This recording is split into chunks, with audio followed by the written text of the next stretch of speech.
Rabbi Shimon HaAmsuni said there is one word in the Torah that is used more often than any other word, and yet this word seems to be superfluous, redundant. That is, it has no meaning, it has no bearing on the sentence, and yet it is found so often. This is the word et, aleph taf. For example, Bereshit bara Elokim, beginning Hashem created, et hashamayim, the heavens, the et haaretz, and the earth. Now you cannot say that et means the, because you say et hashamayim, the heavens. Ha is the, shamayim heaven, hashamayim the heaven. What does et mean? The et haaretz, and so on.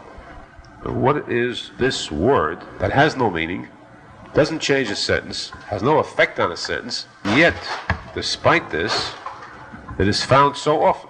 When we say that every single word of the Torah has infinite meaning, Rabbi Shimon HaAmsuni set out, beginning the Chumash, from beginning to end, to show every place where the word et is found, there is a definite message involved. And each word et that he came to, he showed this word et means to teach us something additional.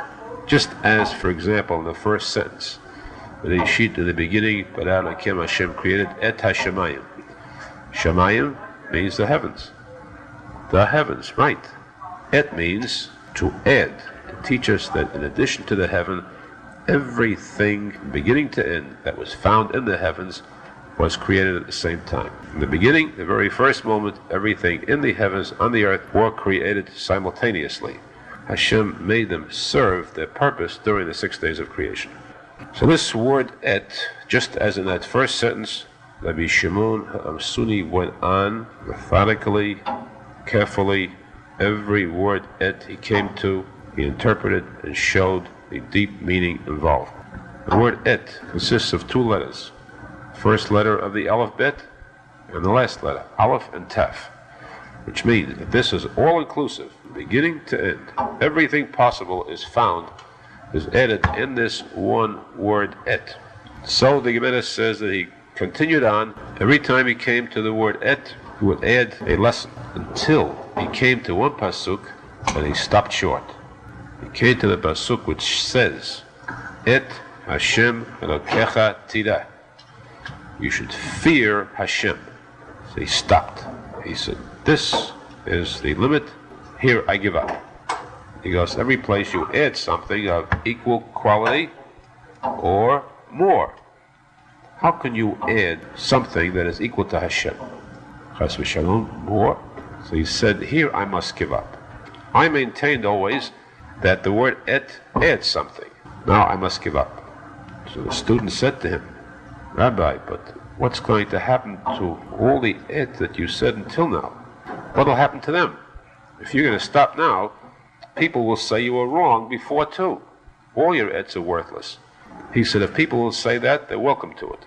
Because just as I have, until now, received reward for every derashah, every explanation I gave for et, my reward is the fact that I showed the holiness and depth of the Torah of every smallest word. That's how I will now receive reward for not explaining this et. To show my respect for Hashem is so great. He stopped right here, and he said, that's enough, I don't go any further.